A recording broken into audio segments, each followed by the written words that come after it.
Hello everyone, कैसे हो आप लोग। आप सभी का आज के वीडियो में बहुत बहुत स्वागत है। तो आज यहाँ पे जो रिएक्शन मैकेनिज्म का जो टॉपिक हम लोग डिस्कस करने वाले हैं, एक्चुअली में आपका रिएक्शन मैकेनिज्म, एक्चुअल जो टॉपिक होता है रिएक्शन मैकेनिज्म के अंदर आज से आपका स्टार्ट हो रहा है। जिसके अंदर सबसे पहले जो हम टॉपिक डिस्कस करेंगे वो टॉपिक होगा आपका न्यूक्लियोफिलिक सब्स्टिट्यूशन रिएक्शन। ओके, आपको बहुत तरीके के न्यूक्लियोफिलिक सब्स्टिट्यूशन रिएक्शन देखने के लिए मिलते हैं। और ये सारे के सारे जितने भी हम न्यूक्लियोफिलिक सब्स्टिट्यूशन रिएक्शन देखेंगे, ये सारे के सारे न्यूक्लियोफिलिक सब्स्टिट्यूशन रिएक्शन बहुत ज्यादा इंपॉर्टेंट है। ये आपने लोअर लेवल में भी पढ़ा है, आपने 11th और 12th में भी केमिस्ट्री के अंदर ये सारी चीजें पढ़ी है। ओके, आपने बीएससी के लेवल पे भी पढ़ा है, ग्रेजुएशन में पढ़ा है, अपने पोस्ट ग्रेजुएशन मास्टर्स के अंदर भी ये सारी चीजें पढ़ी है। फिर भी हम लोग यहाँ पे न्यूक्लियोफिलिक सब्स्टिट्यूशन रिएक्शन को यहाँ पे बहुत प्रॉपर तरीके से यहाँ पे एक्सप्लेन करेंगे। मतलब आप पहले से हम लोग लास्ट स्टेप तक हर एक स्टेप को एकदम अच्छे से यहाँ पे एक्सप्लेन करके दिया जाएगा। सबसे पहले आपको ये जानना बहुत ज्यादा इंपॉर्टेंट है कि आपका न्यूक्लियोफिलिक सब्स्टिट्यूशन रिएक्शन एक्चुअली में होता क्या है। तो आप न्यूक्लियोफिलिक सब्स्टिट्यूशन रिएक्शन को हम लोग जनरली मतलब यहाँ पे मैं क्या करता हूँ, इसको अभी थोड़ी देर के लिए हम लोग न्यूक्लियोफिलिक सब्स्टिट्यूशन रिएक्शन को जनरली एसएन रिएक्शन के तौर पर हम लोग जानते हैं। ओके, और एसएन रिएक्शन अलग अलग तरीके के होते हैं, आपने ये सुना भी होगा। अभी ये एसएन रिएक्शन कौन कौन से तरीके से होते हैं, सबसे पहला जो आपका एसएन रिएक्शन होता है वो होता है आपका एसएन 1 रिएक्शन, करेक्ट। ये सबसे पहला टाइप होता है आपका न्यूक्लियोफिलिक सब्स्टिट्यूशन रिएक्शन का। उसके बाद दूसरा जो आपका टाइप होता है वो होता है आपका SN prime substitution reaction, correct. ये दूसरा टाइप होता है। तीसरा टाइप होता है आपके पास SN2 रिएक्शन, ये तीसरा आपका टाइप है सब्स्टिट्यूशन रिएक्शन का। ओके, और फोर्थ जो टाइप होता है वो होता है आपका SN2 प्राइम, ओके, रिएक्शन का। तो इस तरीके से आपके पास चार तरह के एसएन रिएक्शन होते हैं।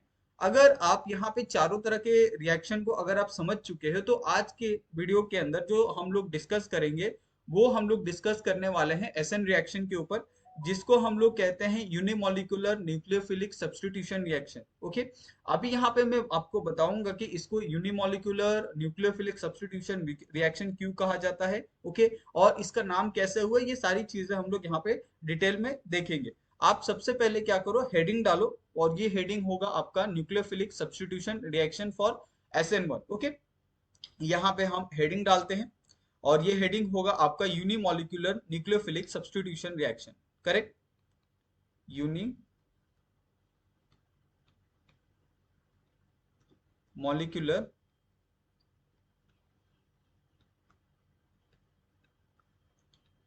न्यूक्लियोफिलिक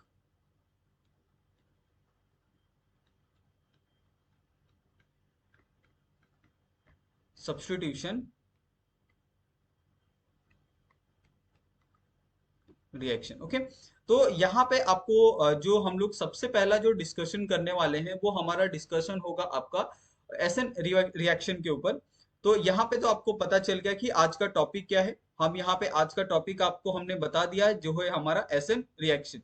अभी यहाँ पे आपको ये जानना बहुत ज्यादा इंपॉर्टेंट है कि ये एसएन रिएक्शन को हम लोग यूनिमोलिकुलर न्यूक्लियोफिलिक सब्स्टिट्यूशन रिएक्शन क्यों कहते हैं।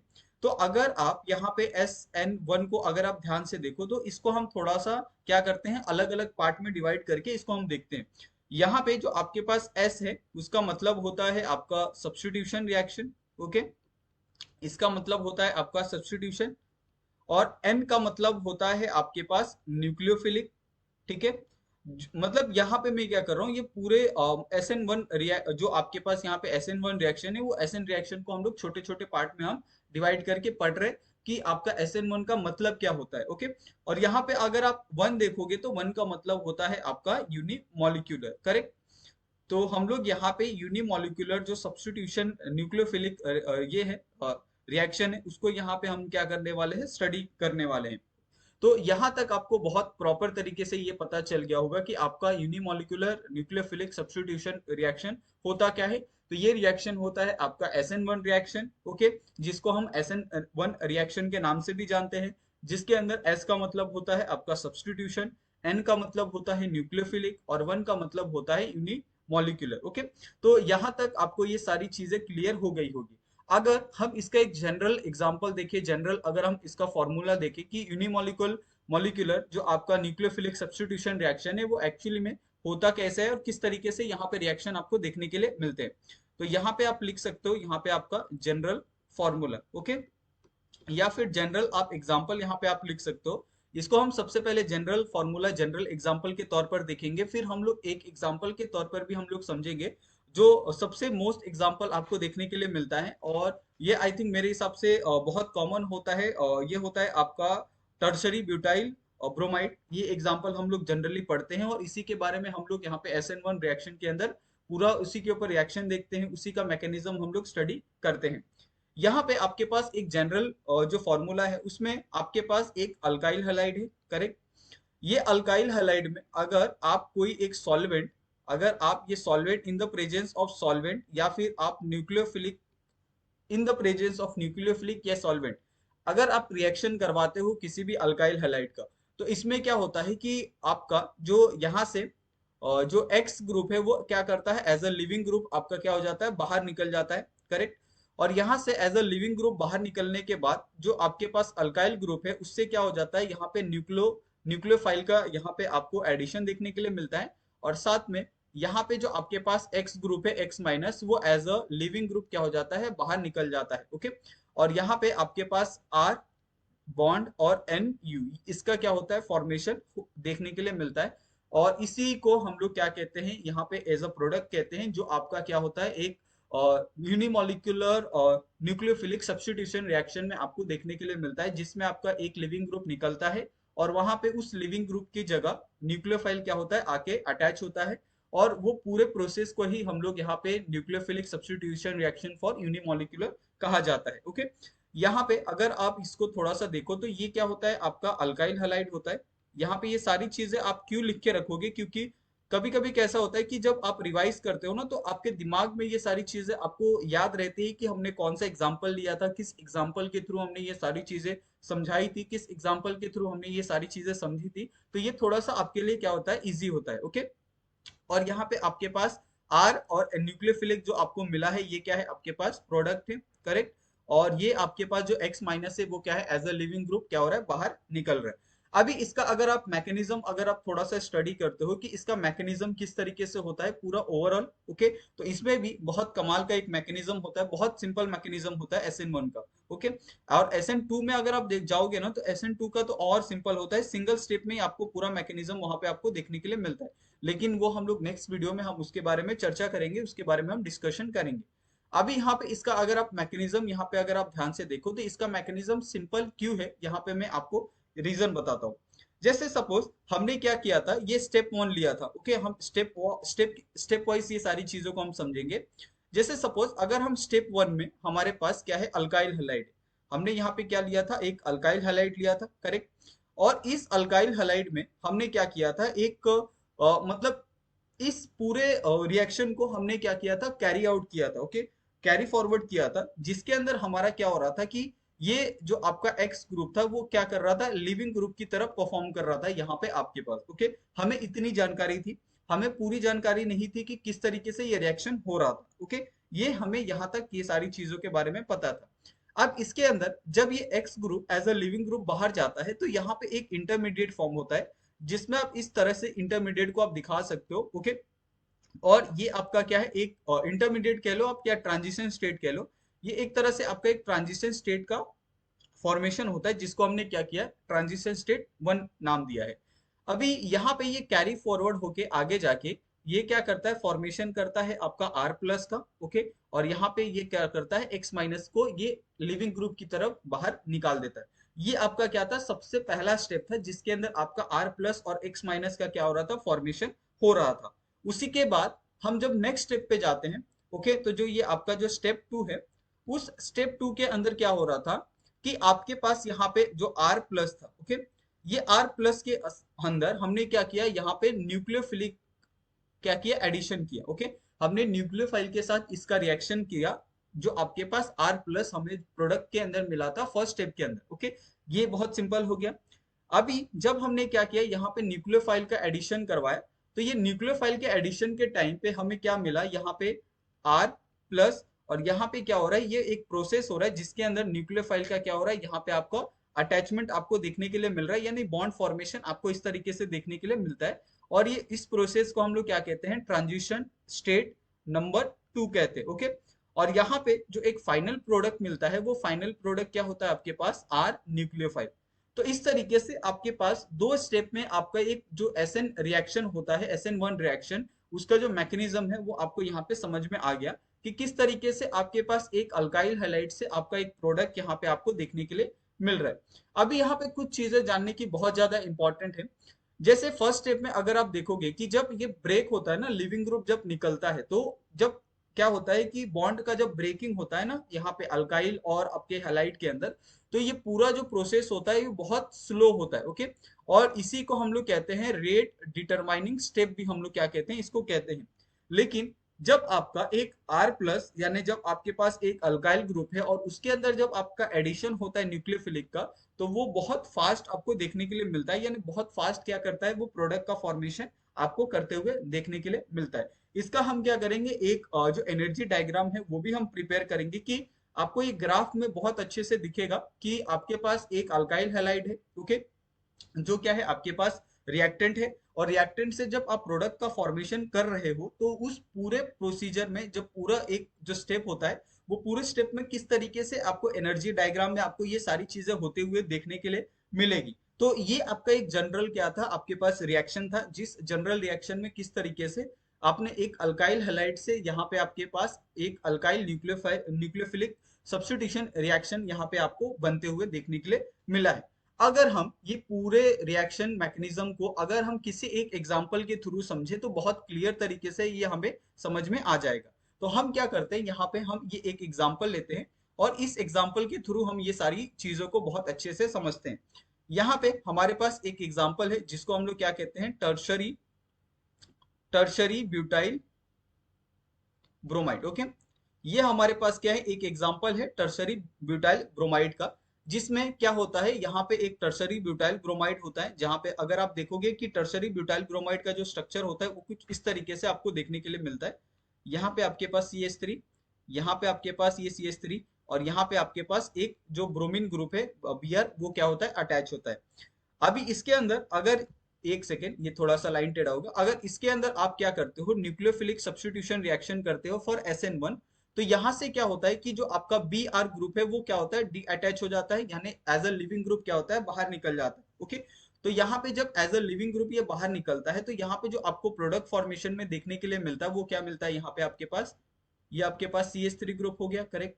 यहाँ पे आपके पास ये CH3 ग्रुप हो गया, और यहाँ पे भी आपके पास CH3 ग्रुप हो गया, और यहाँ पे ब्रोमीन को रिप्लेस करके यहाँ पे क्या बनता है, यहाँ पे न्यूक्लियोफिलिक, यहाँ पे आपका एडिशन आपको देखने के लिए मिलता है। ओके, और ये एडिशन के कारण ही आपका यहाँ पे मतलब वो जो पूरा हमने देखा था SN1 मैकेनिज्म को, SN1 रिएक्शन को, वो पूरा इसी आपके एक लाइन में यहाँ पे आपको कंप्लीट होते हुए देखने के लिए मिलता है। यानी सबसे पहले क्या होगा, आपका जो भी लिविंग ग्रुप होगा वो बाहर होगा, उस लिविंग ग्रुप की जगह पे आपका एक न्यूक्लियोफाइल होगा, वो क्या होगा, अटैच होगा। लेकिन यहाँ पे कहना बहुत सिंपल है, लेकिन अगर आप मैकेनिज्म में देखोगे ना, तो मैकेनिज्म में आपको समझेगा स्टेप बाय स्टेप कि जब आपका एक Br निकलता है, यानी जब एक लिविंग ग्रुप निकलता है, तो वहां पे क्या होता है, ओके, और उसके बाद कि आपका वहां पे क्या फॉर्म फॉर्म होता है, जिसके कारण एक न्यूक्लियोफिलिक वहीं पे जाके अटैक करता है। न्यूक्लियोफिलिक कहीं पे भी जाके अटैक कर सकता है, ये भी आप मानते हो, लेकिन वहीं से वहीं पे जाके क्यों अटैक करता है, ये इसके पीछे भी आपका एक रीजन होता है, जिसको हम क्या करेंगे, मैकेनिज्म के थ्रू इसको समझने की कोशिश करेंगे। ओके, और इसको हम समझेंगे भी। यहाँ पे हम क्या करते हैं, इसका मैकेनिज्म लिखते हैं ताकि आपको बहुत प्रॉपर तरीके से क्या हो जाए, इसको ये समझने में आपको मदद हो। अभी इसका मैकेनिज्म कैसा है, यहाँ पे आपके पास एक टर्शरी ब्यूटाइल ब्रोमाइड है। टर्शरी ब्यूटाइल ब्रोमाइड का जो एक स्ट्रक्चर होता है, उसको हम क्या करते हैं, यहाँ पे हम प्रिपेयर करते हैं। ये आपके पास क्या है, कार्बन है, यहाँ पे आपके पास ये CH3 ग्रुप है, यहाँ पे आपके पास ये CH3 ग्रुप है, और यहाँ पे आपके पास CH3 ग्रुप है, करेक्ट। और यहाँ पे क्या है, आपके पास एक Br है, जिसको मैंने क्या किया है, अलग ग्रुप से यहाँ पे रिप्रेजेंट किया है, क्योंकि ये क्या है, आपके पास एक लिविंग ग्रुप है, इसकी वजह से। ओके, आपको यहाँ पे ये पता चल गया कि यहाँ पे आपके पास Br क्या है, यहाँ पे एज अ लिविंग ग्रुप क्या कर रहा है, परफॉर्म कर रहा है। अभी यहाँ से जब Br क्या होगा, जब डिटैच होगा, तो डिटैच के टाइम पे यहाँ पे किस तरीके का आपको फॉर्मेशन देखने के लिए मिलेगा, ये आपके पास CH3 ग्रुप है, ओके, यहाँ पे आपके पास ये CH3 है, और यहाँ पे आपके पास ये CH3 है। यहां से जब ये डिटैच होगा इस तरीके से क्या होगा, यहाँ पे आपका ब्रेकिंग ऑफ बॉन्ड आपको देखने के लिए मिलेगा। ओके, और ये ब्रेकिंग ऑफ बॉन्ड के कारण जो Br है वो क्या होगा आपका यहाँ से एज अ लिविंग ग्रुप क्या हो रहा है, बाहर निकल रहा है। ओके, जब ये एज अ लिविंग ग्रुप बाहर निकलेगा तो यहाँ पे आपके पास एक प्रोडक्ट का फॉर्मेशन होगा। ये प्रोडक्ट का फॉर्मेशन आपको स्टेप 1 के अंदर आपको देखने के लिए मिलेगा। यहाँ पे क्या होगा, ये आपके पास CH3 ग्रुप है, करेक्ट। यहाँ पे आपके पास क्या है, CH3 है। यहाँ पे आपके पास क्या है, CH3 है। जब यहाँ से एक Br क्या होता है, इलेक्ट्रोफाइल जब यहाँ से बाहर जाता है तो वहां पे क्या होता है, पॉजिटिव चार्ज यहाँ पे आपको देखने के लिए मिलता है। अभी यहाँ पे अगर आप ये तीनों सिस्टम को अगर आप कंपेयर करो, ओके, यहाँ पे अगर आप कंपेयर करो तो यहाँ पे आपके पास कितने हैं, 8 इलेक्ट्रॉन सिस्टम है, करेक्ट। ये आप मानते हो, अगर आप इलेक्ट्रॉन को यहाँ पे काउंट करोगे कार्बन के चारों तरफ तो आपको 8 इलेक्ट्रॉन देखने के लिए मिलेंगे। यहाँ पे आपको देखने के लिए मिलेगा सिर्फ 6 इलेक्ट्रॉन सिस्टम है। ओके, तो इस तरीके से आप तो ये बता सकते हो कि ये क्या है, आपका अनस्टेबल है। ठीक है, ये आपके पास क्या है, एक अनस्टेबल कंपाउंड फॉर्म हो रहा है, और ये ऑलरेडी क्या है आपके पास स्टेबल है। तो हमें कहाँ से कहाँ तक जाना है, हमें स्टेबल से स्टेबिलिटी तक जाना है। ये इसको हम क्या करते हैं, स्टेप 1 दे देते हैं, नहीं तो इसमें भी आपका कंफ्यूजन हो जाएगा। ओके, ये आपका स्टेप 1 है जिसके अंदर हमने इतनी सारी चीजें पढ़ी है। ओके, और यहाँ पे जो आपको यहाँ पे बीच में जहां पे आपको ब्रेकिंग आपको देखने के लिए मिल रहा है, ये पूरे स्टेप को हम क्या कहते हैं, ट्रांजिशन स्टेट 1 हम लोग कहते हैं। ओके, लेकिन यहाँ पे एक और चीज अगर आपको समझनी है तो आप इजीली समझ सकते हो, क्यों। ओके, यहाँ पे जब आप क्या कर रहे हो, एक प्रॉपर एक आपके पास टर्शरी ब्यूटाइल ब्रोमाइड है, जब आप उस प्रॉपर टर्शरी ब्यूटाइल ब्रोमाइड से आप एक अनस्टेबल टर्शरी ब्यूटाइल आप क्या कर रहे हो, फॉर्म कर रहे हो। ओके, लेकिन जब आप अनस्टेबल एक टर्शरी ब्यूटाइल ब्रोमाइड फॉर्म कर रहे हो तो यहाँ पे अगर आप चेक करो तो ये जो Br है वो अबव द प्लेन है।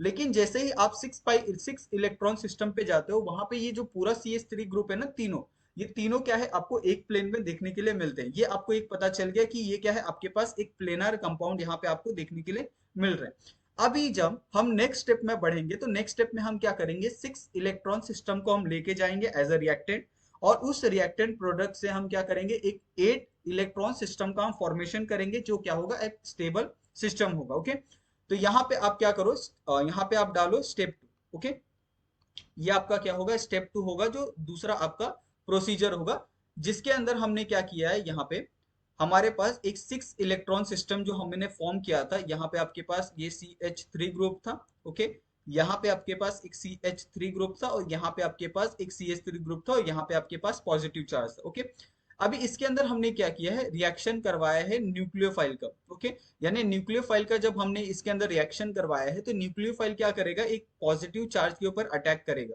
और यहाँ पे हमने ऑलरेडी आपको स्टार्टिंग में बताया था कि आपका न्यूक्लियोफाइल ही क्यों अटैक करता है Br की जगह पे। तो Br जब निकलता है तो वहां पे आपका इलेक्ट्रोफाइल यानी पॉजिटिव चार्ज का निर्माण होता है। पॉजिटिव चार्ज का निर्माण और नेगेटिव जब न्यूक्लियोफाइल होता है तो न्यूक्लियोफाइल क्या करता है, पॉजिटिव के ऊपर अटैक करता है। जब ये पॉजिटिव के ऊपर अटैक करता है तो यहाँ पे आपको जो इलेक्ट्रोफाइल है और न्यूक्लियोफाइल के बीच में आपको एक बॉन्ड जो मेकिंग है, बॉन्ड फॉर्मेशन है, वो आपको यहाँ पे देखने के लिए मिलता है। ओके, यहाँ पे आपके पास CH3 है, यहाँ पे आपके पास CH3 है, और यहाँ पे इस तरीके से आपको एक मेकिंग ऑफ जो बॉन्ड है न्यूक्लियोफाइल के साथ वो आपको देखने के लिए मिलता है। और ये जो स्टेप होता है, इस स्टेप को हम लोग क्या कहते हैं, ट्रांजिशन स्टेप 2। ओके, ये हमारा क्या हो जाएगा, ट्रांजिशन स्टेट 2 हो जाएगा। उसके बाद आप जो फाइनल स्टेप होता है, फाइनल स्टेप के अंदर क्या होता है कि आपके पास यहाँ पे ये CH3 ग्रुप है। ओके, यहाँ पे आपके पास एक CH3 ग्रुप है, और यहाँ पे आपके पास एक CH3 ग्रुप है, और यहाँ पे आपका क्या हो जाता है, न्यूक्लियोफाइल का एडिशन आपको देखने के लिए मिलता है। और ये जो सिस्टम है यहाँ पे अगर आप देखो तो यहाँ पे आपको 8 इलेक्ट्रॉन सिस्टम आपको देखने के लिए मिल रहा है, करेक्ट। इसका अगर आप ऑक्टेट देखो तो इसका ऑक्टेट भी क्या है, कंप्लीट है। ये आपका क्या था, 6 इलेक्ट्रॉन सिस्टम था। ओके, तो यहाँ पे हमने क्या किया है, एक पहले स्टेप में हमने देखा था कि 8 इलेक्ट्रॉन सिस्टम से हमने 6 इलेक्ट्रॉन सिस्टम बनाया था। 6 इलेक्ट्रॉन सिस्टम से हमने वापस क्या किया, फॉर्म किया 8 इलेक्ट्रॉन सिस्टम। तो यहाँ पे अगर आप एक तरह नोटिस करो कि जो आपके पास 6 इलेक्ट्रॉन सिस्टम है वो क्या हो गया, एक तरह से आपका इंटरमीडिएट बिहेव कर रहा है। यानी पहले स्टेप के अंदर भी आपका 6 इलेक्ट्रॉन सिस्टम है, और दूसरे स्टेप के अंदर भी आपका 6 इलेक्ट्रॉन सिस्टम आपको देखने के लिए मिल रहा है। कभी कभी ऐसे क्वेश्चन आ जाते हैं, लेकिन ये पॉसिबिलिटी इसकी बहुत कम है कि आपको पूछा जाए, कि SN1 मैकेनिज्म के अंदर, SN1 रिएक्शन के अंदर आपका इंटरमीडिएट क्या होगा। तो ये इसका चांसेस बहुत कम होता है, लेकिन फिर भी आप याद रखो कि जो आपका 6 इलेक्ट्रॉन सिस्टम होता है, जो अनस्टेबल होता है, वो क्या होता है, आपका एक इंटरमीडिएट होता है, जो आपके दोनों में आपको देखने के लिए मिलता है, चाहे आपका स्टेप 1 हो या फिर आपका स्टेप 2 हो। करेक्ट। तो यहां से आपके पास एक प्रोडक्ट का फॉर्मेशन हुआ थ्रू एक एग्जांपल के थ्रू, जो हमने टर्शरी ब्यूटाइल ब्रोमाइड लिया था। अगर आप इसी का, अगर आप एनर्जी प्रोफाइल डायग्राम देखो तो आपको बहुत अच्छे से समझेगा कि किस तरीके से इसका एनर्जी का प्रवाह आपको देखने के लिए मिलता है, यानी फ्लो आपको देखने के लिए मिलता है जब आपका एक रिएक्टेंट से प्रोडक्ट का फॉर्मेशन होता है। ओके, यहाँ पे आप क्या करो, यहाँ पे आप हेडिंग डालो, और ये हेडिंग होगा आपका एनर्जी प्रोफाइल डायग्राम। ठीक है, एनर्जी प्रोफाइल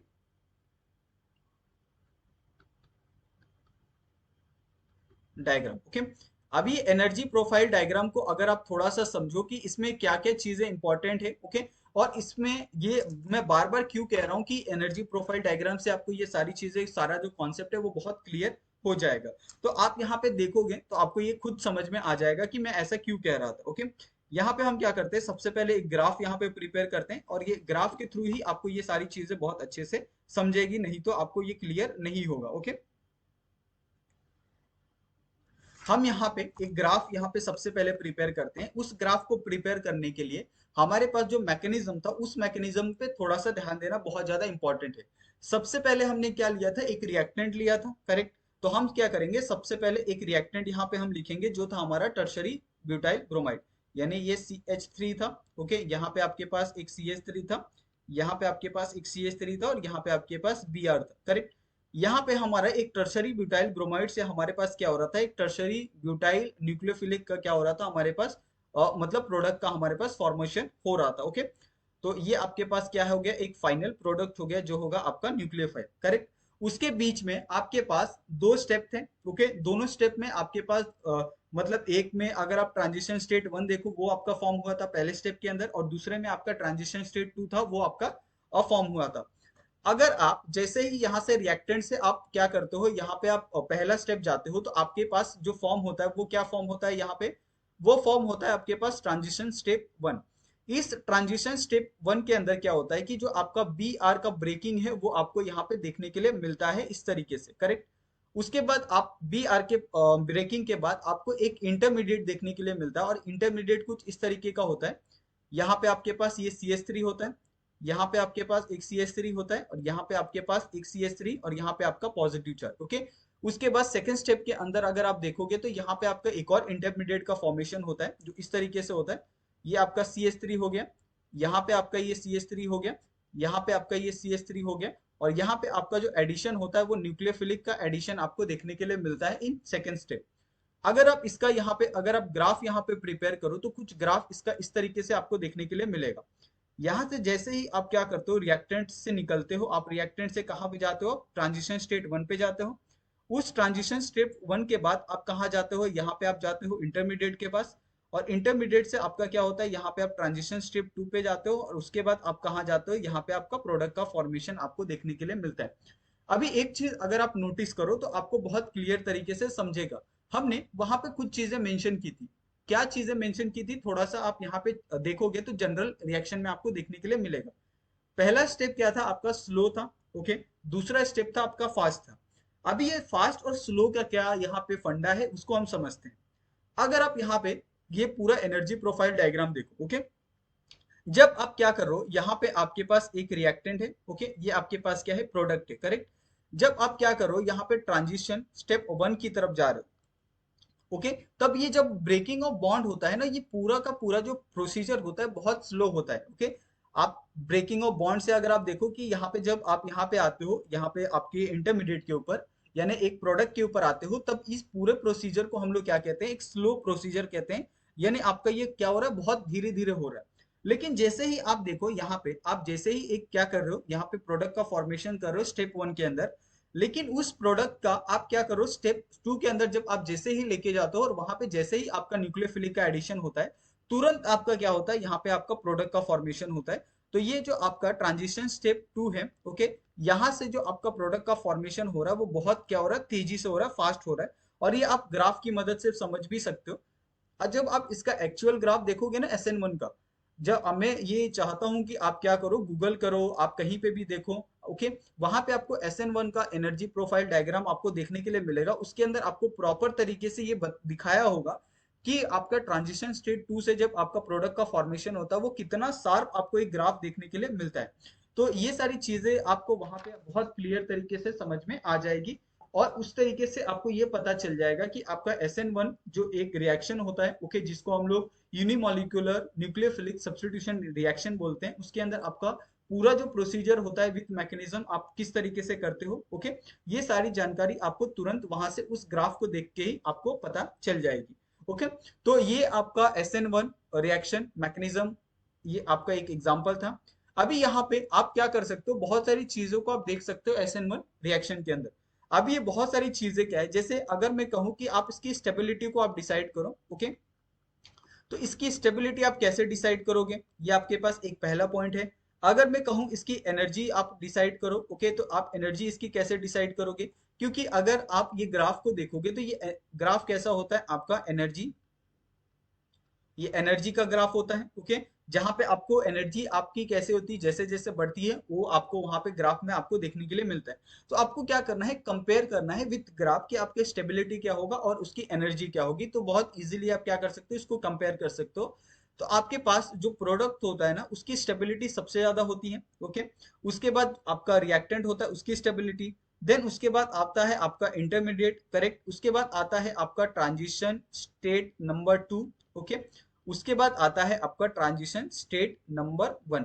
तो ये क्या है, स्टेबिलिटी का ऑर्डर है। अगर आप एनर्जी का ऑर्डर देखना चाहते हो तो इसका क्या हो जाएगा आपका, मतलब इन्वर्सली हो जाएगा।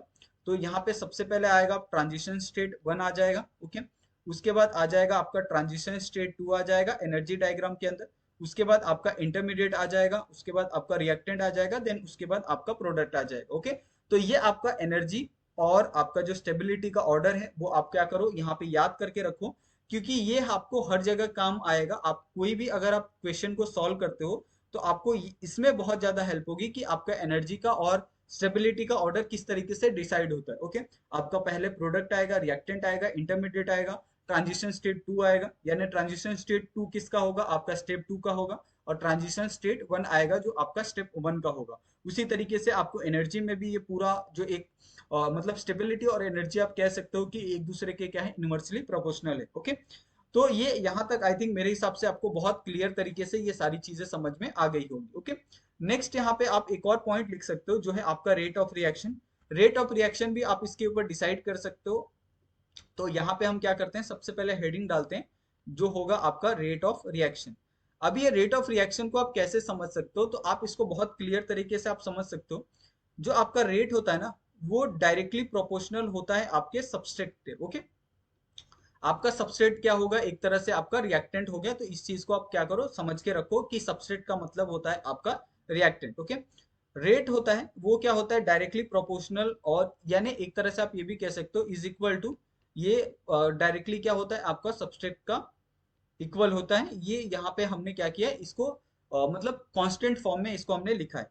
और अगर आप इसका ऑर्डर देखते हो रेट का, तो रेट का जो ऑर्डर होता है वो क्या होता है आपका फर्स्ट ऑर्डर रिएक्शन होता है, करेक्ट।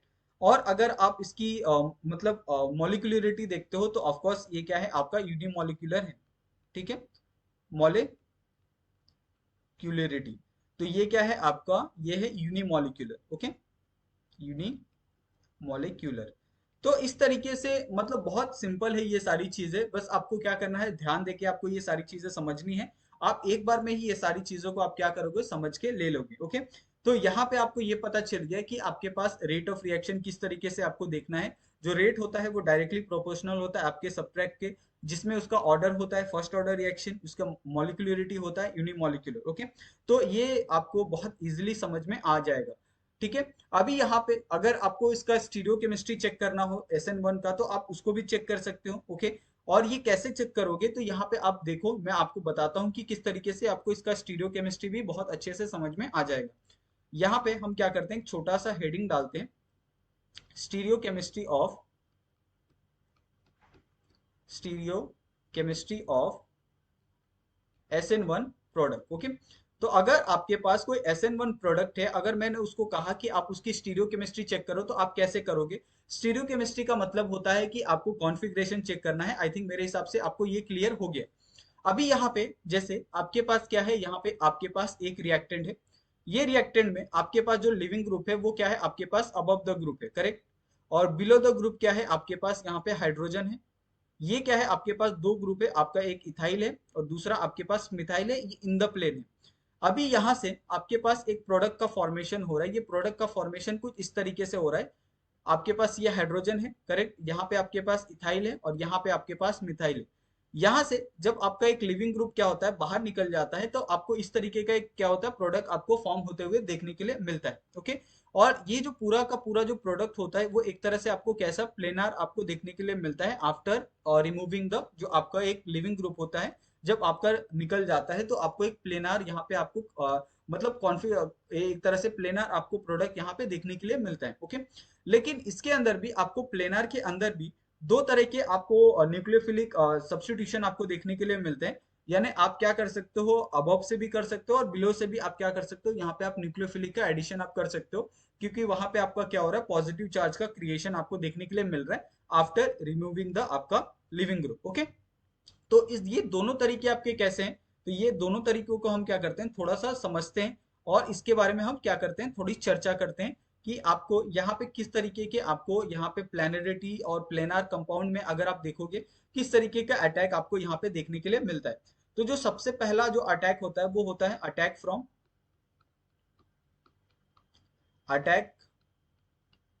From above. ओके, और इसके अंदर किसका अटैक होता है, आपका न्यूक्लियोफाइल का। दूसरा क्या है आपके पास, अटैक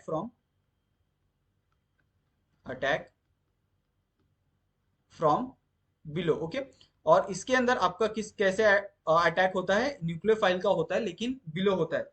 अभी अगर आपका अटैक अगर अबव द प्लेन हुआ और बिलो द प्लेन हुआ तो वहां पे आपका किस तरीके से आपका प्रोडक्ट का फॉर्मेशन होगा, ये थोड़ा सा हम यहाँ पे देखते हैं। तो यहाँ पे आपके पास जो प्रोडक्ट का फॉर्मेशन होगा, जैसे अगर आपका न्यूक्लियोफाइल अगर आपका अबव द क्या करता है, अटैक करता है, तो अबव द ग्रुप क्या आ जाएगा, आपका न्यूक्लियोफाइल आएगा और बिलो द क्या आएगा, आपका हाइड्रोजन आएगा। यहाँ पे आपके पास इथाइल ग्रुप है, करेक्ट, और यहाँ पे आपके पास क्या है, मिथाइल ग्रुप है। ठीक है, अगर आपका जो अटैक होता है अगर आपका बिलो द प्लेन होता है, तो यहाँ पे बिलो द प्लेन में क्या आ जाएगा, यहाँ पे इस तरीके से आपका यहाँ पे आपको न्यूक्लियोफाइल देखने के लिए मिलेगा। ओके, यहाँ पे आपके पास क्या हो जाएगा, हाइड्रोजन हो जाएगा, करेक्ट, ये आपका इथाइल ग्रुप हो जाएगा। ठीक है, और यहाँ पे आपके पास मिथाइल ग्रुप हो जाएगा। तो ये दो तरह के से अटैक आपको देखने के लिए मिलते हैं। अगर आप इसका कॉन्फ़िगरेशन चेक करो तो इसमें कॉन्फ़िगरेशन आप बहुत आसानी से चेक कर सकते हो। जैसे आपका न्यूक्लियोफाइल है तो इसका आपका प्रियोरिटी 1 आ जाएगा, करेक्ट, इथाइल का प्रियोरिटी आपका 2 आ जाएगा, मिथाइल का प्रियोरिटी आपका 3 आ जाएगा और हाइड्रोजन आपका 4th प्रियोरिटी। ओके, यहाँ पे अगर बिलो से अटैक करते हो तो न्यूक्लियोफाइल की प्रियोरिटी सेम रहेगी, इलेक्ट्रो यहाँ पे इथाइल की प्रियोरिटी भी सेम रहेगी, मिथाइल की भी प्रियोरिटी सेम रहेगी और आपकी हाइड्रोजन की भी प्रियोरिटी सेम रहेगी। अभी यहाँ पे अगर आप इसका कॉन्फ़िगरेशन चेक करो तो इसके अंदर अगर आप देखोगे तो एंटी क्लॉकवाइज क्या हो रहा है, यहाँ पे आपको रोटेशन देखने के लिए मिल रहा है। दूसरे के अंदर भी आपको एंटी क्लॉकवाइज ही रोटेशन आपको देखने के लिए मिल रहा है। पहले में आपका जो कॉन्फ़िगरेशन होगा वो क्या होगा, आपका एस कॉन्फ़िगरेशन होगा, करेक्ट, क्या मैं गलत बोल रहा हूँ, बिल्कुल गलत नहीं बोल रहा हूँ। इसके अंदर आपको क्या देखने के लिए मिलेगा, एस कॉन्फ़िगरेशन, करेक्ट। इसके अंदर अगर आप देखो तो इसके अंदर क्या होगा, इसमें भी आपको एस कॉन्फ़िगरेशन आपको देखने के लिए मिलेगा। लेकिन जब आपका एक हाइड्रोजन यानी 4th प्रियोरिटी वाला ग्रुप अगर आपका अबव द प्लेन होता है, तो वहां पे क्या होता है, जो कॉन्फ़िगरेशन होता है वो चेंज हो जाता है। यानी अगर आपका एस है तो आर हो जाएगा, आर है तो एस हो जाएगा। तो यहाँ पे आपको जो कॉन्फ़िगरेशन मिलेगा वो क्या मिलेगा, आपके पास आर कॉन्फ़िगरेशन आपको यहाँ पे देखने के लिए मिलेगा। ओके, तो आई थिंक मेरे हिसाब से आपको ये बहुत क्लियर हो गया होगा कि आप किस तरीके से आपका कॉन्फ़िगरेशन आप निकालते हो। ओके, तो ये आपको दोनों में अगर आप देखोगे तो यहाँ पे भी आपका 50% का प्रोडक्ट फॉर्मेशन हो रहा है और यहाँ पे भी आपका क्या हो रहा है, 50% का प्रोडक्ट फॉर्मेशन यहाँ पे आपको देखने के लिए मिल रहा है। और जब ऐसे कंपाउंड फॉर्म होते हैं तो उसको हम लोग क्या कहते हैं, रिसमिक मिक्सचर कहते हैं। ओके, और ये ऐसे कंपाउंड को हम लोग क्या कहते हैं, रिसमिक मिक्सचर कहते हैं। ओके, तो आपको कभी ये कंफ्यूजन नहीं होना चाहिए कि आपका अगर आपका दोनों प्रोडक्ट का फॉर्मेशन अगर आपका इक्वली हो रहा है तो उसको प्रोडक्ट के फॉर्मेशन को हम क्या कहते हैं, रिसमिक मिक्सचर कहते हैं। और रिसमिक मिक्सचर क्या होते हैं, जनरली ऑप्टिकली इनएक्टिव होते हैं। ओके, तो ये मतलब ये सारी चीजें हैं जो आपको क्या करनी है, ध्यान में रखनी है। ठीक है। तो यहाँ पे आपको आई थिंक मेरे हिसाब से आपको ये बहुत अच्छे से क्लियर हो गया होगा कि आपके किस तरीके से स्टीरियोकेमिस्ट्री आप निकाल सकते हो किसी का भी प्रोडक्ट का। ओके। तो यहाँ तक आई थिंक मेरे हिसाब से आपको सारी चीजें क्लियर हो गई होगी। ओके। अभी यहाँ पे हम देखेंगे कि आपका जो SN1 रिएक्शन है, ओके, आपका यूनिमोलिकुलर न्यूक्लियोफिलिक सब्स्टिट्यूशन रिएक्शन है, उसके ऊपर कौन कौन से ऐसे फैक्टर जो इम्पैक्ट करते हैं, उसके ऊपर भी हम क्या करेंगे, एक छोटी सी चर्चा कर लेंगे। तो यहाँ पे आप क्या करो, एक छोटा सा हेडिंग डालो, और ये हेडिंग होगा आपका, यहाँ पे हम क्या करते हैं, हेडिंग डालते हैं, और ये हेडिंग होगा आपका factor affecting the SN1 reaction. Okay. Factor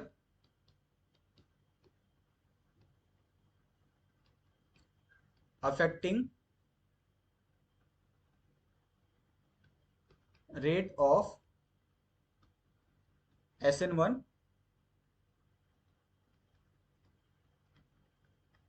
reaction. Okay. तो यहाँ पे आप कौन कौन से फैक्टर हैं जो क्या करते हैं, रेट ऑफ रिएक्शन को अफेक्ट करते हैं, तो इसके बारे में हम थोड़ी सी चर्चा करते हैं। बहुत सिंपल सिंपल यहाँ पे फैक्टर आपको देखने के लिए मिलते हैं।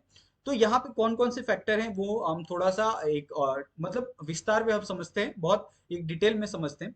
जैसे आपके पास एक रिएक्शन है, ये आपके पास क्या है, SN1 रिएक्शन है, जहां पे आपने क्या किया था, एक अल्काइल हैलाइड लिया था, उसको आपने फर्स्ट स्टेप में क्या किया था, एक स्लो रिएक्शन करवाया था, और आपको वहां पे क्या मिला था, रेट डिटरमाइनिंग स्टेप मिला था, जिसके अंदर क्या हो रहा था, यहाँ पे आपके पास R प्लस और X माइनस का यहाँ पे आपको फॉर्मेशन हो रहा था। फिर आपने क्या किया, यहाँ पे R प्लस और X माइनस के अंदर न्यूक्लियोफिलिक का एडिशन करवाया, जहां पे आपको R और न्यूक्लियोफिलिक का क्या हुआ, एक प्रोडक्ट का फॉर्मेशन आपको देखने के लिए मिला। और जब आपने न्यूक्लियोफिलिक का एडिशन करवाया तो ये क्या हो रहा है, एक फास्ट रिएक्शन आपको यहाँ पे देखने के लिए मिल रहा है। अभी यहाँ पे अगर आप थोड़ा सा गौर करो तो ये X क्या है आपके पास, यहाँ पे लिविंग ग्रुप है, करेक्ट। R क्या है आपके पास, यहाँ पे सबस्ट्रेट है, ये क्या है आपके पास, सबस्ट्रेट है, करेक्ट। यहाँ पे अगर आप ये देखो कि ये जो स्लो आपका RDS प्रोसेस हो रहा है, यहाँ पे आपका क्या हो रहा है, सॉल्वेंट का इस्तेमाल आप क्या कर रहे हो, कर रहे हो। ओके। सॉल्वेंट आपका कोई भी हो सकता है यहाँ पे। R क्या है आपका, स्टेबिलिटी ऑफ कटायन है, तो आप इसको भी यहाँ पे आप लिख सकते हो। Okay. Stability of cation, correct. और यहाँ पे आपके पास X क्या है, यहाँ पे स्टेबिलिटी ऑफ X माइनस, यानी आप लिविंग ग्रुप, ये क्या है आपकी लिविंग ग्रुप की स्टेबिलिटी है। ठीक है। तो ये आपको स्लो में आपको ये पता चल गया कि यहाँ पे आपका क्या क्या चीजें ऐड हो रही है, क्या क्या चीजें, कौन कौन सा प्रोसेस यहाँ पे आपका हो रहा है। लेकिन आप जैसे ही फास्ट में आते हो, फास्ट में आपको इस तरीके का कोई भी प्रोसीजर, यानी स्लो स्टेप में आपको ये सारी चीजें आपको पता चलती हैं, फास्ट में आपको ये नहीं पता चलती है। ओके। तो यहाँ पे आपके पास कुछ कुछ फैक्टर है जो यहाँ पे हमने एक छोटे छोटे फॉर्म में यहाँ पे लिखे। लेकिन जब आप डिटेल में यहाँ पे फैक्टर को आप स्टडी करते हो, तो जिसके अंदर जो सबसे पहला यहाँ पे आपको फैक्टर देखने के लिए मिलता है, वो होता है आपका सब सब structure of subtract. Okay. Structure of substrate. Okay. तो ये क्या होता है, ये सबसे पहला आपका क्या होता है, फैक्टर होता है जो आपका इंपैक्ट करता है आपके nucleophilic substitution reaction for the unimolecular में। अभी यहाँ पे ये क्या होता है, एशन रिएक्शन कार्बोकटाइन क्या होता है, यहाँ पे आपका फॉर्म होता है। Okay.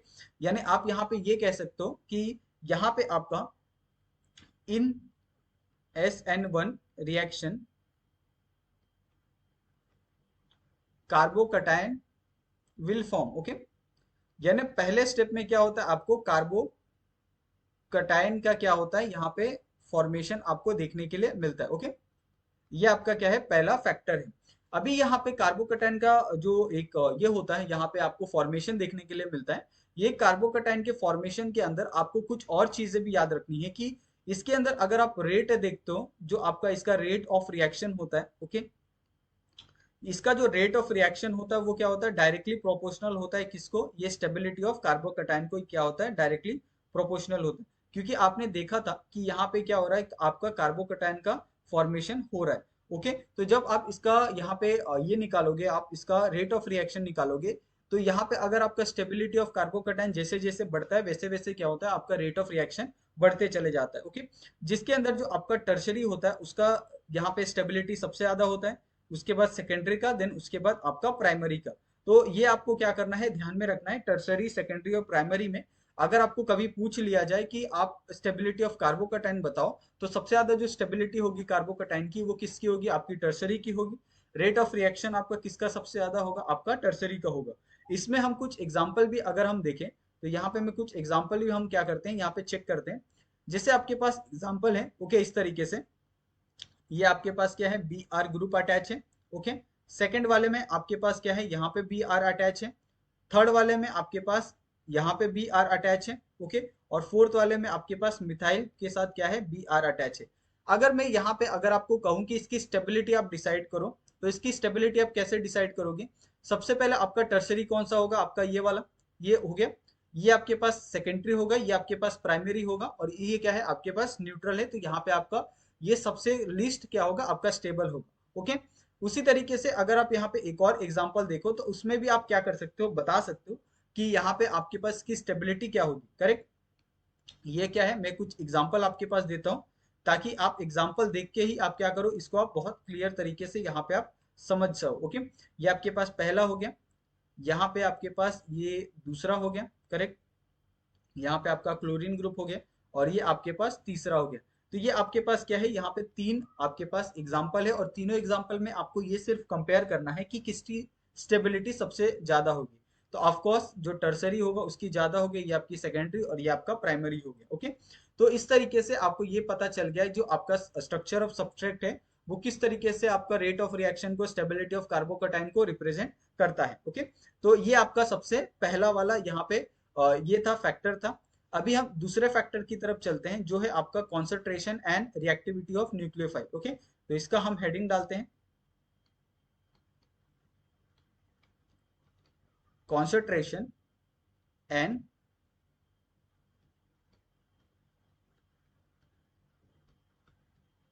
Reactivity of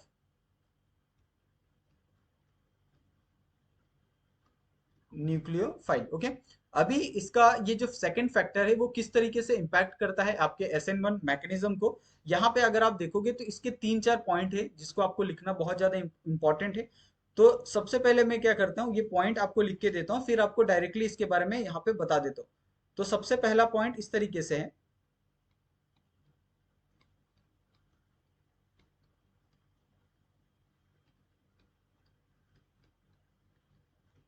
the rate of SN1 reaction unaffected by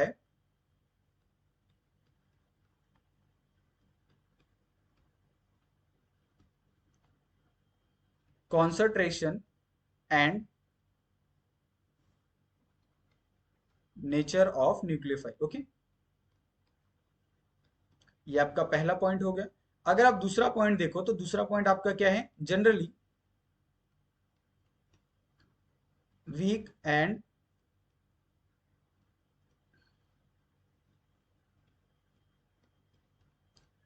neutral nucleophile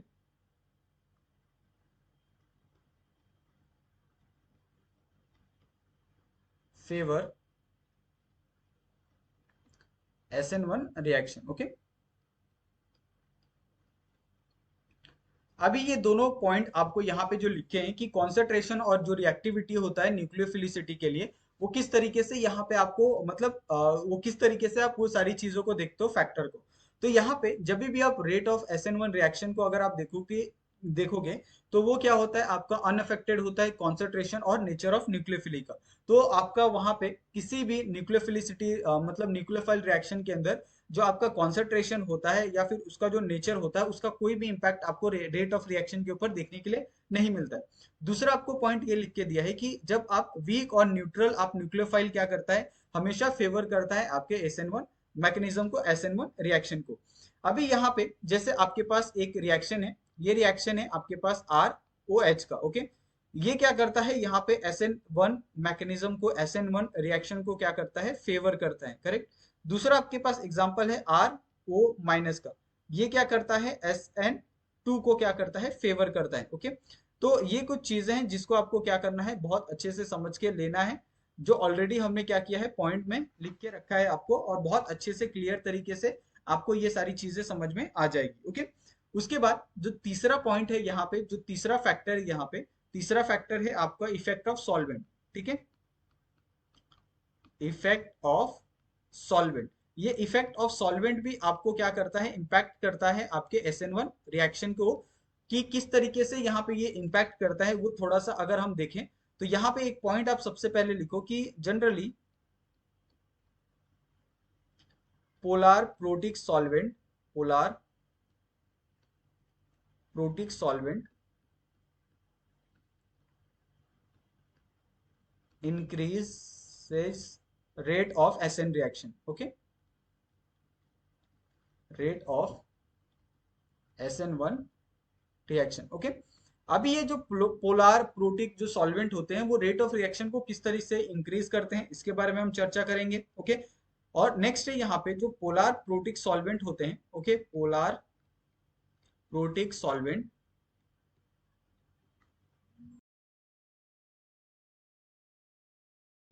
तो यहाँ पे आपके पास इफेक्ट ऑफ सॉल्वेंट के मैंने दो पॉइंट दिए, ओके। दोनों पॉइंट को अगर आप ध्यान से देखो तो सबसे पहला पॉइंट क्या दिया है कि generally polar protic solvent increase the rate of SN1 reaction, okay, इसको आपने पढ़ा। दूसरा है कि polar protic solvent stabilise cation as well as the living group. अब ये कैसे होता है, ये थोड़ा सा आप एग्जांपल के अगर आप एग्जांपल से समझोगे तो आपको बहुत क्लियर तरीके से समझेगा। जैसे आपके पास एक क्या है, अल्काइल हैलाइड है, करेक्ट। ये अल्काइल हैलाइड में जब आपने क्या किया, यहाँ पे पोलार प्रोटिक सॉल्वेंट ऐड किया जो है आपके पास H2O यानी वाटर। इसके अंदर क्या होता है कि जो आपके पास R प्लस है, ओके, और यहाँ पे आपके पास क्या हो रहा है, एक लिविंग ग्रुप यानी X माइनस, ये दोनों को क्या करता है, स्टेबल करता है। अगर आप R प्लस को देखोगे तो R प्लस क्या है, स्टेबल है। यहाँ पे आप ये नहीं कह सकते हो कि R प्लस क्या है, स्टेबल नहीं है। यहाँ पे अगर आप सिर्फ R लिखते तो वो अनस्टेबल होता, लेकिन यहाँ पे R प्लस स्टेबल है। उसी तरीके से जब एक लिविंग ग्रुप निकलता है after adding the polar protic solvent तो X माइनस का फॉर्मेशन होता है यहाँ पे, और वो भी क्या होता है, आपका एक स्टेबल आपको ग्रुप देखने के लिए मिलता है। तो यहाँ पे आपको ये पता चल गया कि आपके पास कटायन भी स्टेबल है और साथ में उसके साथ साथ जो लिविंग ग्रुप है वो भी क्या करता है, स्टेबल।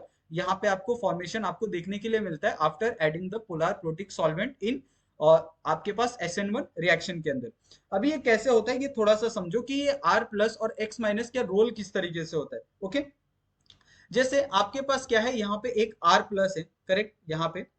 अभी यहाँ पे जैसे मैं क्या करता हूँ, यहाँ पे एक पोलार प्रोटिक सॉल्वेंट लेता हूँ जो है आपके पास वाटर, ओके। यहाँ पे एक वाटर मॉलिक्यूल ले लिया मैंने, यहाँ पे आपके पास एक वाटर मॉलिक्यूल ले लिया, करेक्ट। यहाँ पे आपके पास एक वाटर मॉलिक्यूल ले लिया, करेक्ट, ठीक है। यहाँ पे मैंने एक वाटर मॉलिक्यूल यहाँ पे ले लिया, ठीक है। यहाँ पे मैंने एक वाटर मॉलिक्यूल ले लिया इस तरीके से, करेक्ट। और यहाँ पे आपके पास एक वाटर मॉलिक्यूल इस तरीके से मैंने ले लिया। अभी मुझे बताओ आपके पास O के पास क्या है, ऑफ कोर्स लोन पेयर आपके पास प्रेजेंट है, करेक्ट। यहाँ पे आपके पास लोन पेयर है, यहाँ पे लोन पेयर है, सभी के ऊपर लोन पेयर है, आप ये मानते हो, ठीक है। अभी दूसरी तरफ मैं क्या करता हूँ, यहाँ पे लेता हूँ X माइनस, ठीक है। X माइनस में यहाँ पे भी हम क्या करते हैं, यहाँ पे हम लेते हैं, यहाँ पे भी हम वाटर मॉलिक्यूल लेंगे। यहाँ पे आपके पास HOH, ये आपके पास एक वाटर मॉलिक्यूल हो गया। HOH, ये आपके पास दूसरा वाटर मॉलिक्यूल हो गया। HOH, ये आपके पास तीसरा वाटर मॉलिक्यूल हो गया। H, ओके, ए सॉरी H नहीं, यहाँ पे हमने O लिख दिया, ठीक है। ये आपके पास H, यहाँ पे आ जाएगा आपके पास HOH, ये आपके पास एक वाटर मॉलिक्यूल हो गया। यहाँ पे आपके पास हाइड्रोजन ऑक्सीजन, यहाँ पे हाइड्रोजन, ओके। यहाँ पे आपके पास हाइड्रोजन ऑक्सीजन, ये हाइड्रोजन। इस तरीके से आपके पास क्या हो गया, जो एक पोलार प्रोटिक सॉल्वेंट है वो किस तरीके से स्टेबलाइज करता है यहाँ पे R प्लस को और X माइनस को, ये हम थोड़ा सा समझेंगे। अभी यहाँ पे अगर आप देखो कि आपके पास R प्लस है और यहाँ पे आपके पास लोन पेयर है, तो ये क्या करते हैं, इस तरीके से स्टेबलाइज करते हैं। इसको इस तरीके से स्टेबलाइज करता है, इसको इस तरीके से, यानी हर एक क्या करता है, पोलर प्रोटिक सॉल्वेंट को ये R प्लस क्या करता है, स्टेबलाइज करता है। उसी तरीके से अगर आप यहाँ पे आ जाओगे तो ये क्या करता है, X माइनस हाइड्रोजन के साथ क्या करता है, बॉन्ड फॉर्म करता है, और इस तरीके से क्या करता है, ये अपने आप को स्टेबलाइज करता है। और यहाँ पे आपको ये भी देखने के लिए मिला कि दोनों में हमने पोलर प्रोटिक सॉल्वेंट ऐड किया। दोनों में, एक में ये ऑक्सीजन के साथ क्या कर रहा था, यहाँ पे आपको स्टेबलाइजेशन फॉर्म कर रहा था, और सेकंड वाले में ये हाइड्रोजन के साथ। तो यहाँ पे दोनों के अंदर मतलब स्टेबलाइजेशन आपको देखने के लिए मिल रहा है। तो यही सारी चीजें आपको SN1 मैकेनिज्म आपको क्या करता है, सिखाता है, और SN1 मैकेनिज्म में आप यही सारी चीजें क्या करते हो, आप सीखते हो, ओके। तो ये इसका तीसरा पॉइंट था। अभी इसके हम चौथे पॉइंट पे चलते हैं। जो चौथा इसका जो फैक्टर है वो क्या है, आपके पास nature of living group, okay. तो यहाँ पे हम हेडिंग डालते हैं nature of living group. Okay, तो लिविंग ग्रुप का नेचर भी आपका बहुत ज्यादा इम्पैक्ट करता है आपके SN1 रिएक्शन मैकेनिज्म के ऊपर। तो किस तरीके से करता है वो थोड़ा सा हम क्या करते हैं समझते हैं। जैसे आपके पास यहाँ पे एक नॉर्मल रिएक्शन था, वो नॉर्मल रिएक्शन क्या था कि आपने एक अल्काइल हैलाइड लिया था, करेक्ट। इस अल्काइल हैलाइड से आपने क्या फॉर्मेशन किया था, R प्लस, और यहाँ पे आपके पास X माइनस का यहाँ पे आपके पास फॉर्मेशन आपने किया था, जिसके अंदर आपका जो X माइनस है ये क्या कर रहा है, एज अ लिविंग ग्रुप बाहर यहाँ पे आपको निकलते हुए देखने के लिए मिल रहा था, करेक्ट। ये आप मानते हो ये आपका क्या है, एक लिविंग ग्रुप है। अभी यहाँ पे अगर आप लिविंग ग्रुप को अगर आप कंपेयर करोगे ना, तो लिविंग ग्रुप को कंपैरिजन आपको बहुत इजीली आपको समझ में आ जाएगा। जैसे यहाँ पे आपके पास ये लिविंग ग्रुप है, ये लिविंग ग्रुप क्या होता है, डायरेक्टली प्रोपोर्शनल होता है आपका स्टेबिलिटी ऑफ अनायन को। ओके, स्टेबिलिटी ऑफ अनायन, यानी अगर जिसका अनायन का स्टेबिलिटी सबसे ज्यादा होगा वहां पे आपको लिविंग ग्रुप वहां ज्यादा आपको देखने के लिए मिलेगा। ओके, दूसरा पॉइंट है आपका एसिडिटी ऑफ आपका हाइड्रोजन और हाइलाइड बॉन्ड का। ओके, तीसरा है आपका यहाँ पे जो आपका पी के ए वैल्यू है वो क्या है आपका इनवर्सली प्रोपोर्शनल है किसके, हाइड्रोजन और हाइलाइड बॉन्ड के। तो इस तरीके से आपके पास यहाँ पे जो फैक्टर है वो चारों फैक्टर यहाँ पे आपको बहुत क्लियर तरीके से समझ में आ गया होगा कि हमने यहाँ पे कौन कौन से फैक्टर लिए उसके बारे में हमने चर्चा की, क्या क्या चीजें हमने डिस्कस की। ओके, और इसी के ऊपर ये सारे कॉन्सेप्ट के ऊपर आपको बहुत सारे क्वेश्चन भी आपको देखने के लिए मिलते हैं, और आप उसकी मदद से आप बता भी सकते हो। अगर आपको स्टेबिलिटी पूछी, एसिडिटी पूछा, या फिर उसका ऑर्डर पूछा, एनर्जी का ऑर्डर पूछा, तो ये सारी चीजें आप क्या कर सकते हो, अभी बहुत इजीली क्या कर सकते हो, आप बता सकते हो। तो उसी में हम क्या करते हैं, एक क्वेश्चन यहाँ पे लेते हैं, और आप मुझे यहाँ पे सिर्फ क्या करोगे, इसका ऑर्डर आप बताओगे। जैसे आपके पास यहाँ पे है RI, ओके, दूसरा है आपके पास RBR, करेक्ट, तीसरा है आपके पास RCl, चौथा है आपके पास RF। ठीक है, अभी अगर मैं इसका यहाँ पे आपको ऑर्डर पूछे, स्टेबिलिटी ऑर्डर, तो आप स्टेबिलिटी और ऑर्डर कैसे बताओगे। स्टेबिलिटी ऑर्डर यहाँ पे आपको ऑलरेडी मैंने क्या किया है, लिख के दिया है। अभी आपके मन में ये आना चाहिए कि आपके पास जो RI है उसका स्टेबिलिटी सबसे ज्यादा क्यों है, और RF का जो स्टेबिलिटी है वो सबसे कम क्यों है। यहाँ पे अगर आप देखोगे कि जो I माइनस होता है, वो I माइनस का जो साइज होता है वो सबसे ज्यादा होता है, सबसे बड़ा होता है। ओके, सबसे बड़ा होने के कारण ये आसानी से क्या करेगा, यहाँ पे आपका R प्लस और I माइनस का फॉर्मेशन करेगा। यहाँ पे आपके पास यहाँ पे भी आपका R प्लस और Br का माइनस फॉर्मेशन होगा, लेकिन I के कंपैरिजन में ये थोड़ा सा आपको लेट यहाँ पे आपको R प्लस और ये Br, यहाँ पे उसी तरीके से R प्लस Cl, यहाँ पे आपके पास R प्लस और F माइनस। तो इसकी अगर आप स्टेबिलिटी देखोगे तो इसका स्टेबिलिटी का ऑर्डर है आपके पास RI, RBr, RCl और RF। तो ये आपको स्टेबिलिटी का ऑर्डर इस तरीके से आपको देखना है, यानी आपको पूरा आपने जितना पढ़ा है ना आपने केमिस्ट्री, वो सारी चीजें आपको अप्लाई करनी पड़ेगी अब आने वाले क्वेश्चन के अंदर। ओके, तो ये आपको समझना होगा, और ये आप कैसे समझोगे, जब आप बहुत क्वेश्चन को प्रैक्टिस करोगे। ओके, उसी तरीके से यहाँ पे एक और क्वेश्चन हम लेते हैं, जिसके अंदर आपको रेट ऑफ रिएक्शन यहाँ पे क्या करना है, बताना है। Okay, rate of SN reaction, यहाँ पे आपको रेट बताना है कि किसका रेट सबसे ज्यादा होगा। यहाँ पे आपके पास कुछ एग्जाम्पल है, सबसे पहला एग्जाम्पल आपके पास ये है,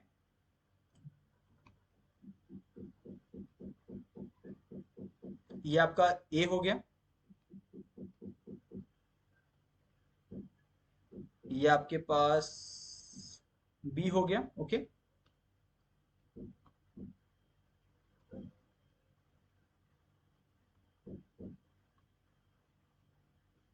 ये आपके पास C हो गया। ओके, अभी यहाँ पे क्या है, आपके पास एक यहाँ पे लिविंग ग्रुप अटैच है, यहाँ पे आपके पास एक लिविंग ग्रुप अटैच है, और यहाँ पे आपके पास एक लिविंग ग्रुप अटैच है। ओके, जब भी आप रेट ऑफ रिएक्शन देखते हो ना, तो इसके अंदर हम लोग क्या करते हैं, जनरली हम लोग कार्बोकैटायन के बारे में हम चर्चा करते हैं।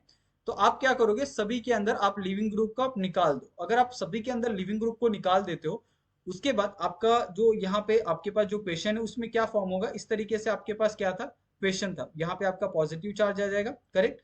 यहाँ पे आपका इस तरीके से एक ये कंपाउंड बन गया जो आपका ए होगा आफ्टर रिमूविंग द आपका लिविंग ग्रुप। ओके, उसके बाद दूसरा आप देखो, दूसरे के अंदर भी यहाँ पे आपका पॉजिटिव चार्ज आएगा, और यहाँ पे आपके पास इस तरीके से आपका फॉर्म होगा, ये आपका बी वाला कंपाउंड। ओके, अगर आप सी वाले में देखोगे तो सी वाले में क्या होगा, इस तरीके से कंपाउंड आपका, उसके अंदर कोई चेंजेस नहीं होने वाला है, सिर्फ आपका क्या हो रहा है, लिविंग ग्रुप की जगह पे आपका एक कटाइन यहाँ पे आपको ऐड करते हुए दिख रहा है। ओके, अगर आप यहाँ पे अभी आप कंपेयर करो, यहाँ पे जितने एग्जाम्पल हमने दिए हैं ना उसको अगर आप कंपेयर करो, तो अगर आप कंपेयर करोगे तो सबसे पहले आप कंपैरिजन किसके ऊपर करोगे, आप कंपेयर करोगे प्लैनेरिटी के ऊपर। ओके, अगर आप यहाँ पे देखो प्लैनेरिटी सबसे ज्यादा किसकी होगी, जो प्लेन में सबसे ज्यादा कौन होगा। ओके, आपको पता है कि ये क्या है आपका, ये ब्रिज है। ओके, ये ब्रिज हेड बॉन्ड है आपका, ये भी आपका ब्रिज हेड बॉन्ड है, ये भी आपका ब्रिज हेड बॉन्ड है। ओके, ये तीनों आपके ऊपर जो लगे हुए हैं वो सारे के सारे ब्रिज हेड बॉन्ड है।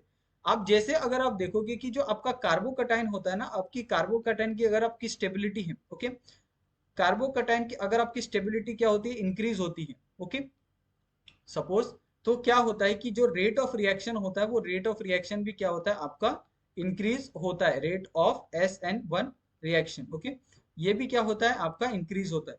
तो इस तरीके से आप यहाँ पे ये बता सकते हो कि जो आपका सी वाला है, ओके, उसका आपका सबसे ज्यादा रेट ऑफ रिएक्शन होगा, उसके बाद आपका बी वाला और उसके बाद आपका ए वाला। ओके, यहाँ पे अगर आप देखोगे तो ये पूरा कंपाउंड प्लेन में है, इसका कार्बोकटाइन भी सबसे ज्यादा स्टेबल है एज कम्पेयर टू आपका बी और ए के कंपैरिजन में, जिसके कारण इसका जो रेट ऑफ रिएक्शन होगा वो रेट ऑफ रिएक्शन भी यहाँ पे आपको ज्यादा देखने के लिए मिलेगा। Okay, correct. तो ऐसे क्वेश्चन आपको बहुत सारे एग्जाम में आते हैं। ओके, और ये आपको क्वेश्चन को देख के बिल्कुल भी घबराना नहीं है, और आप आसानी से ये सारे क्वेश्चन को आप क्या कर सकते हो, सॉल्व कर सकते हो। ठीक है, तो आज के लिए इतना ही। आपको बहुत अच्छे से ये SN1 मैकेनिज्म, SN1 रिएक्शन आपको समझा होगा, जिसको हम लोग कहते हैं यूनिमोलिकुलर न्यूक्लियोफिलिक सब्स्टिट्यूशन रिएक्शन। अभी यहाँ पे जो नेक्स्ट वीडियो होगा उसके अंदर हम लोग जो आपका SN2 रिएक्शन है या फिर जो हमारा SN1 प्राइम है उसके बारे में हम चर्चा करेंगे। ओके, तब तक के लिए आप सभी का बहुत बहुत धन्यवाद। अगर आपको कहीं कुछ भी डाउट होता है छोटा सा भी, तो आप लोग हमें कमेंट करके वो डाउट के बारे में आप पूछ सकते हो। आप चाहो तो हमें इंस्टाग्राम और टेलीग्राम पे भी आप हमें मैसेज करके वहां पे आप जो भी आपके डाउट्स है उसको आप क्लियर कर सकते हो। ओके, और आप प्लीज हमारे चैनल को आप सब्सक्राइब कर दो और हमें सपोर्ट करो। आप अपने दोस्तों के साथ भी आप वीडियो को शेयर कर सकते हो और उनसे भी आप हमें सपोर्ट करने के लिए कह सकते हो। ओके, और प्लीज आप लोग हमारा टेलीग्राम चैनल ज्वाइन कर लो, जो भी इसका नोट्स होता है वो आपको वहीं पे मिलता है। अभी मैंने ये पढ़ा दिया है और इसका जो नोट्स होगा वो टेलीग्राम में मैं अपलोड कर दूंगा, वहां से जाके आप इसको डाउनलोड कर सकते हो। आप चाहो इसका आप प्रिंट निकालो, जेरोक्स निकालो, आप इसको अपने पास रखो, आप इसको कभी भी आप पढ़ सकते हो। ओके, तो थैंक यू सो मच आपका। यहाँ पे आपका जो SN1 रिएक्शन है वो यहाँ पे कंप्लीट होता है। नेक्स्ट यहाँ पे SN1 प्राइम की बात करेंगे। ठीक है, तो थैंक यू सो मच आप सभी का, मिलते हैं हम लोग नेक्स्ट वीडियो में।